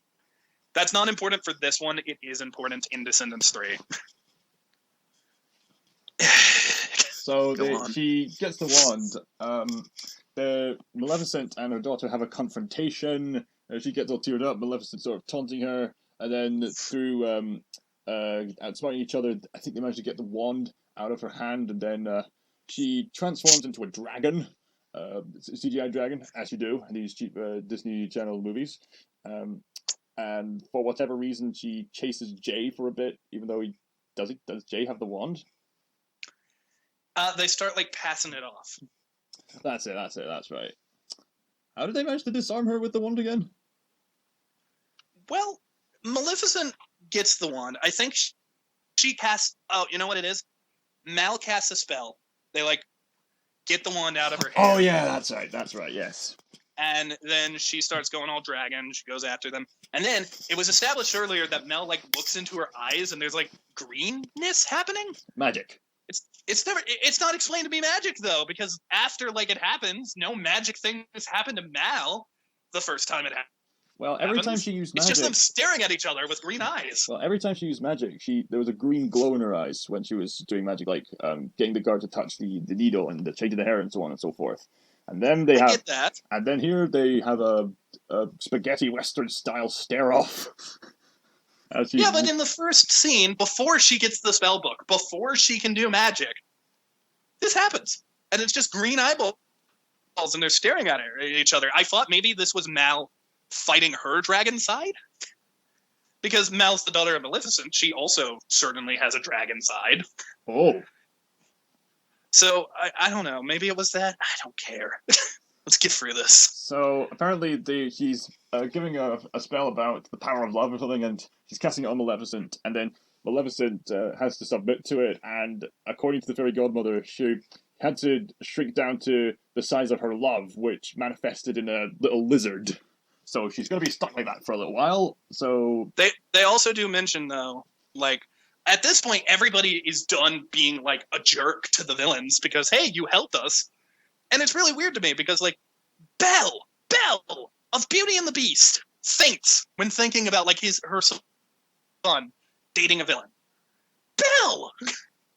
It's just unreal to me. And everyone treats the VKs as if they're, like, you know, vagrant street rats. And in this one moment, it's like, well, you turned out to be good, Mel. So surely your mother can be good, too. And there I am standing like, just a minute ago, you all thought that she was going to kill you with that wand. Don't play dumb with me. Okay. So, yeah, Maleficent is beaten. She's turned into a little thing. They said, she's as small as her heart, but maybe if she could learn to love, she'll get big again. Spoiler for the rest of the movies. She doesn't. She has a very brief cameo as a lizard in Descendants 2, and then she's never seen again. So I have to assume that she wandered off on her own and something ate her. A bird. That's crow. The ending to Maleficent, guys. A crow ate her. Her crow. Her pet crow. Yep. So much for the Mistress of Evil. And then we get a final song, which isn't bad, but it's not great either. Just I didn't even pay attention to this one. Yeah, I don't remember it either. Just, we're all in this together, blah blah blah, fireworks, celebration. The main character turns around, you think it's over? Green glow. Yay! Oh yeah, they definitely hint there's going to be a sequel, which there was. There were two. And that is, happy ending. Ben and Mal stayed together. Evie and Doug, they're hanging out. And I can confirm in the sequels, they are dating. Hey! So, yeah, Doug and Evie, like, Evie's the best character. Evie is so sweet. Evie and Carlos are, like, the two best characters. Jay's cool, too, but he's kind of, like, you know, he doesn't have a ton to do. Mm. Mal would be better if she wasn't trying so hard to be like Maleficent. Which is a good thing. Like, every time she, like, steers away from the evil plan, she's a good character. Mm-hmm. I honestly liked the 4 Descendants. I thought they were the best part of the movie. But that's not saying a lot. Indeed. And with that, let's move into our final thoughts, Calum. Yes, say your final thoughts now. Final thoughts. So, going in, I was expecting it to be stupid, and it was, but I was pleasantly surprised by a few details. There were a few hidden gems amongst all that rockery. Yeah, but here's the problem, and this is the difference between this movie and Haunted Mansion. Oh? Whereas Haunted Mansion, like, the hidden gems were so good, like, incredible. Like, oh my gosh. The hidden gems in this aren't good enough to justify the movie's existence, you know? Like, yeah, I like how Toby has a freaking son. Like, that's hilarious to me. But did I need a whole movie just for that? No, like, with Haunted Mansion, I'm glad I saw it because I got to see the potential there could be from a Haunted Mansion movie. And just how good it could be. But with this, I don't see the potential. I see a bad movie that ruined maybe an interesting concept. I don't know. It's just not good enough to care about, you know? Indeed. It's bland. Although what surprises me is the fact that, and again, I guess it's kind of Kenny Ortega's charm and mastery with making trends, as you do on Disney Channel. This did gain a cult following. This did resonate well with a certain crowd, and Kids love it. Yeah, it got sequels, and it's like some, I don't know, 10-year-olds fandom of Disney. I mean, one could perceive it like that. There's definitely a crowd, and if you're one of those people who loves this movie to pieces and you watching this, good for you. We admire your persistence in enjoying this. But there's just a few questionable things, like, is it really that good? I mean, Neil, before I continue, this part is gonna break you. What I'm gonna say next is gonna break you more than the Be Our Guest. Yes, brace yourselves. I've already been broken. Brace yourselves. You're gonna... Okay, We'll go ahead. shatter all in pieces. So, I looked it up on Google, as you do, just doing a little research, and this is going to prove once and for all that Rotten Tomatoes is a broken website. Okay, Neil, get this. Yeah. On IMDb, it's rightfully rated like 6.7 out of 10, as it is. Fairly. Yeah, that makes sense. A little above average. Yeah. Rotten Tomatoes has a rating. You're gonna shatter. The rating is of 90%. Is 90. critical, or is that critical, or is that fans? Well, I looked it up. Is it critical or is it fans? Which one is it? I don't know. It's just I looked it up. The audience score was 67%, but Wait. The audience score was 60. What? Does that mean the 90 is from the critics? I'm looking this up. We need to find this out. Descendants. I already had it up for the merch review. Descendants. Rotten Tomatoes. Oh, Rotten to the Core is popping up. Rotten Tomatoes. All right. I mean, I really hope it's not from the critics. Okay, so most popular. Okay, so there are some bad ratings here too. But for the most part, yeah, Calum's right. It's mostly super positive. The Tomatoer has it at 90%, and audience scores has it at 67. That's higher than Batman v Superman, which is also a bad movie, but come on, guys! It's not worse than this! Although it is a really bad movie. But And it's okay, so it's got positive feedback. Someone out there. Some people out there. Maybe it didn't get a lot of reviews. Maybe it didn't get a lot of reviews, and the majority of the reviews were positive. That's the only way I can justify this. I mean, I understand it had a certain crowd, but some people out there view this as a masterpiece. No. Someone Calum. views the I'm gonna fully rendition. admit I don't really know how Rotten Tomatoes works with its scoring. I don't really use it as a critical engine. But Calum, no. No one views this as a masterpiece. No. No. No. Kids like it.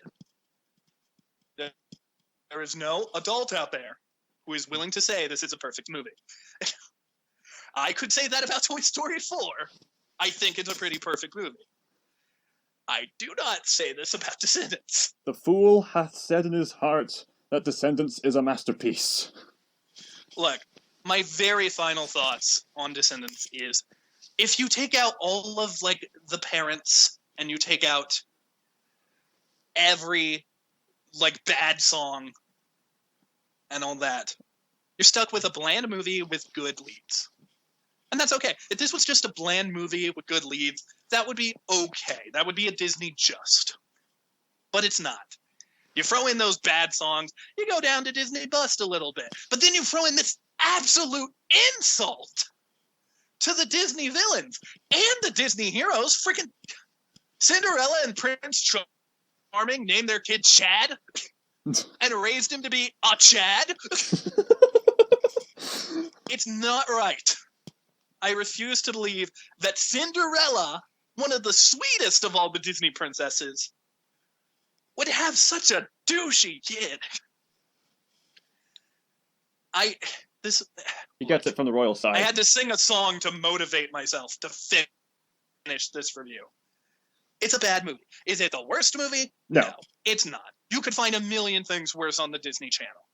But the way it just spits on these icons,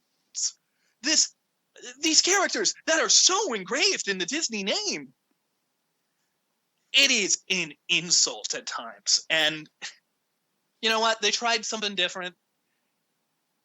You can't get super mad at them, but just, were they trying with some of these villain dialogues? Were they?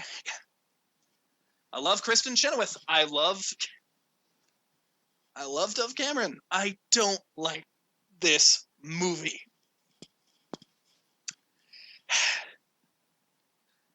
Now we move on to the theme park. Now, surely it hasn't had much impact on the theme parks, apart from showing up on the televisions, right? Well, I cannot confirm or deny everything. I do know that I am the merchandise guy. Of course. This shaped Disney gift shops. Yes. Like, all the gift shops got, like, plushes of the VKs, Barbie dolls of the VKs, Mm-hmm. friggin' clothing of the VKs, which we'll talk about in a minute. I don't know if there were any, like, meet and greets. I wouldn't be surprised if there was a sing-along or something, like a sing-along show. No. Here, let me look. Descendants, well, theoretically, they would use the songs from the sequel, which are so much better. Thank so God. definitely the VKs have been spotted around the Florida parks in the past. You know, there are dress-up stuffs.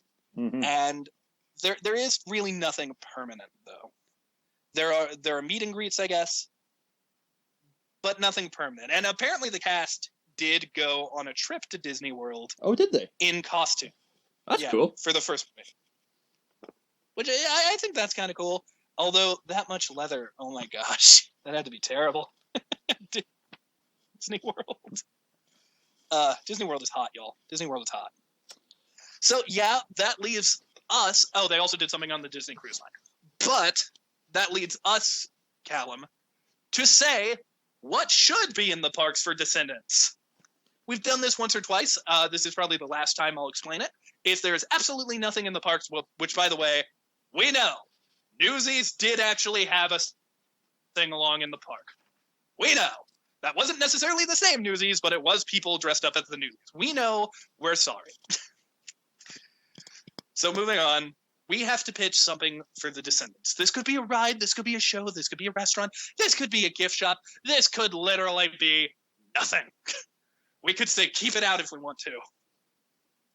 But we have to pitch it nonetheless. Calum, with everything you have seen, what would you do with Descendants. I'd probably endorse that shield and sword hockey game. That is not a bad idea. That was a very cool looking game. And if, like, first of all, you're probably going to get your kids hurt because they got to, like, shoot at you, but maybe if you only let adults do it? Doesn't Disneyland have some hotel or other place that allows them to play soccer football somewhere? I don't know. I wouldn't be surprised if there was, like, a soccer field.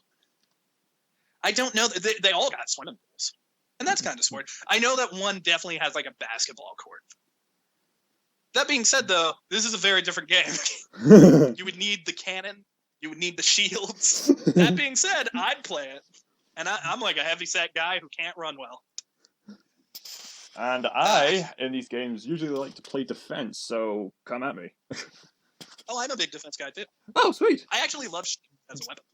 All right. Because even though you can, like, use them to defend stuff, you can also beat the living heck out of somebody with them just by, like, smack them with your shield. That's what Brigitte from Overwatch does all the time. Watch our playthroughs in our channels. Captain America beats you with his shield. Bonk. I think you really hit it on the head. I don't think anything I can pitch is going to be better than that. Specifically for this movie, there is some potential for other stuff with Descendants 2 and 3, but with this one, I don't know. Maybe, mostly, you know what? We're going to have Descendants class, where this is a little show, it's a little attraction you can do, That makes where sense. the Descendants will come out and teach you how to be villains. But they'll be really bad about it, and they'll cry in chocolate chip cookie dough. And then at the end, you have to sing a song to mentally repair yourself for everything that happened to you.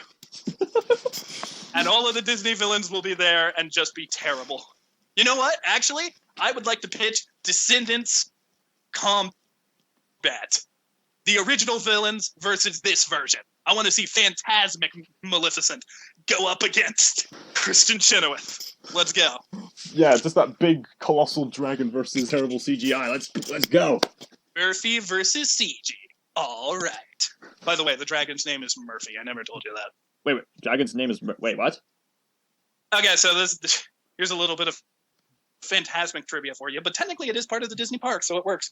So that dragon you saw in the video I sent you? Yeah. Because in the past, I showed Calum Phantasmic because, gosh, it's magical and I love it. Amazing. The fans call it Murphy because it is constantly breaking down and demonstrating Murphy's Law. Oh, whatever can go wrong will go wrong. Yeah, so the fans nicknamed it Murphy. There you go. There's some Disney trivia. You got something good out of this video after all. Yeah, just get Milo in there. You know what it's time for, Calum? What? It's time for Neil's merch. I can't even say words. This movie has killed me. It's time for Neil's merch spotlight. So today, listen, this ain't a good movie. It's not a good movie. They got baby dolls and stuff. They got plush toys because this was super popular with kids. But the one thing I like to look at is they actually remade the jackets from this movie. You can have Evie's jacket. You can have Mal's jacket. I think you can even have Carlos's jacket, which out of the four is the only one I would actually want.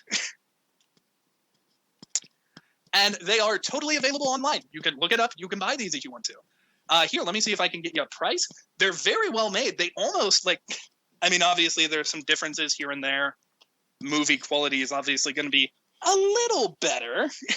But for the most part, these look pretty exact in terms of replicas. My computer is almost dead. I hope I can just get this price and then get out. Yeah, so if you want to buy an adult-sized Carlos jacket, which is definitely the one I would recommend, it is $149, which sounds like a lot, but you got to remember it's actually a leather jacket, and technically, because it looks pretty much exactly like how it's supposed to, it's also a prop replica. Though if you don't want to spend that much money, Mal's is $99. And you can get this from US Jackets. So yeah, there's your merch review. Not bad. Go wear these clothes. It's okay. It's not terrible. It's better than the movie. Not terrible, because they're made of leather. So now we gotta talk about the impact. And This movie impacted me a whole bunch today. Not necessarily wanted impact, but hey, what are you going to do? Although we cannot deny the absolute impact of this movie. Like, kids adore this thing. And you know what? Even though I don't like it, I do have this to say. If this inspired a little kid to be creative and think about, what if the Disney villains had kids and maybe get into storytelling? I mean, that's what the Muppets movie did for me. So if this movie did reach kids and inspire them, who am I to say it's terrible? But at the same time, it's a bad movie. Yep. And clearly, people do like it. Children love it. My little nephew and my little niece love it. Huh. They just adore this movie. What do you think? But do you think this movie should have never been made? Well, it's a good idea, and it makes sense to have this as a trend on the Disney Channel. It makes sense for it to exist.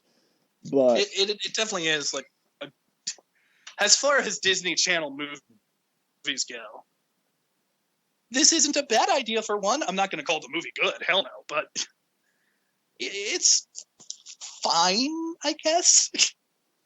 There it is again. There's I guess. I don't know. You can continue your thoughts. I'm broken. I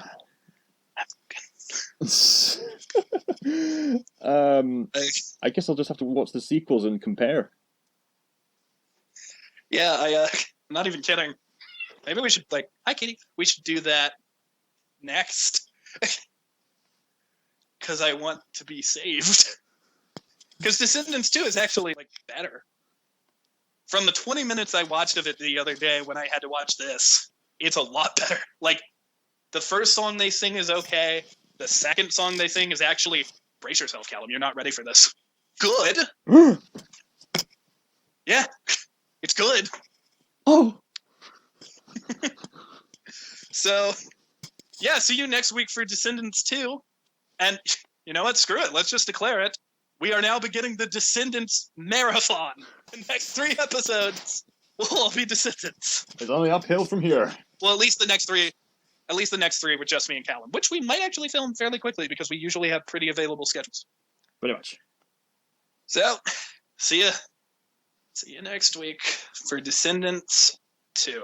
Oh, but first, Calum, we must ask the final question. Calum, I feel like this is an obvious one, but I think it needs to be asked.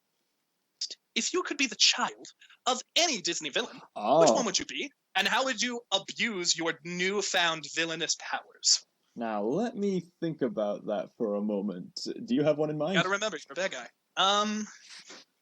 I got 2. Not counting Marvel. We can't do Marvel. Or Star Wars. This is I would love traditional to be Disney. Mysterio's kid. I would love to be Mysterio's kid and have illusion holograms. That's what you need. Marvel kids. That's the next one. The Marvescendants, or what would you even call that? I don't know. I don't care. I would want my dad to be Hades. Yes. And I think it would be cool if I were the son of Hades. And maybe I could have godlike powers. Maybe I could have the fire of Hades. However, that seems like a generic answer. And, spoiler alert, they actually cover that later in these movies. So who I would actually like to be is the son of Yzma and Kronk from Emperor's What? That's right. I would love to be Yzma's kid. I could talk like this. And then I could get all of the little vials and turn all the other descendants into squares. Well, being the son of Kronk would explain your weirdness. And then I would put them in a box. And then I would send that box to my house. And then I would smash it with a hammer. I would love to be their kid. And maybe not Kronk as the dad. The real point here is I want to be Yzma's kid. I want Yzma to be my mama. Fantastic. Going through the selection. You got a pick? Be a bit weird for some animal characters, but I've got a few. Magic exists. Oh, yeah. Magic. Magic exists. So maybe You something can like be human. yeah. Human animal. Aye. So maybe something like I don't know, a Shere Khan or Scar. Maybe I'd be one of their just trying to carry out their revenge of hunting down the man cub or trying to reclaim the throne. Wait a minute, I'd be covered with that if I was for Scar. You know who I could see you being the son of? This is another one where I answer Calum's for him. I have several in mind, but you go first. I could see you being Caw from Jungle Book's kid. That makes sense. It makes sense to me. It doesn't have to make sense to anyone else. We can trust in that, couldn't we? Or Mad Hatter. Mad Hatter's not a... Everything is weird with Calum. that makes sense as well. Another villain idea would probably be Long John Silver, perhaps, from Treasure Planet. Oh, that'd be weird. That'd be cool. That'd be weird. How would you use his powers to aid you? Maybe I have advanced technology and I borrow some, like the cybernetic eye and the arm. I just want an excuse to talk like him. Well, that is possible because, spoiler alert for Descendants 2, Harry Hook has Captain Hook's hook. So, and he just uses it as a weapon. He still has both hands. So it's possible, man. That could be a thing. Who knows? Can we please get fan art of me as Yzma's kid and Calum as Long John Silver's kid? Give Calum the peg leg and the weird eye, too. Make it happen, people. And while you're at it, you might as well draw Mel as Ursula's kid. Why not? That doesn't make too much sense. Ron has DrFacilier's son. I was gonna say Sand Person's kid. He can be the one Star Wars. Oh man, we're never gonna let that joke go. But thank you, ladies and gentlemen, for watching. No, we're not. It's funny. Thank you for watching. Thank you for joining us. Calum, go ahead and plug your channel. My channel is Scotsmire, and I do other sorts of stuff. Maybe I'll do more Disney stuff. Maybe I won't. I have been talking about Mandalorian recently. If you're subscribed to this channel and you haven't subscribed to Calum's channel yet, what are you doing, man? Calum makes very similar content. It's a little more PG, but very similar content. There's younger people watching. All right, ladies and gents. This episode was a little wild, but that's not necessarily a bad thing because, well, this movie hurt us. Badly. And we had to sing songs to pull ourselves through it. Just listen to their color of friggin' be our guest, or better yet, don't. It's bad. Well. I've been Dr. Kneale. This has been Calum McRitchie. Yeah. Wait, Calum, you have to rate it on the scale. What do you think it is? Hold on, let me bring up that rating system again. I've already spoken quite a bit that I think it's a Disney unjust because it insults the villains. According to this... Or Disney unjust, whatever it's called. Oh, right. You're rating it that low? I mean, if you take out everything I hate about this movie, like the villains and the songs, it's just a bland movie. It would have just been a Disney just. But since it has all those bad things in it, it goes all the way down to Disney unjust. It's an injustice.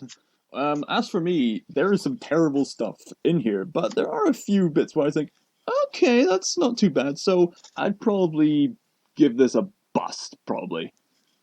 Disney bust. Yes. It's not that bad. It's bad. It's not that bad. Yeah, not that bad. All right. Just so people are aware, Disney bust, I believe, is right below just. So this is below average for you.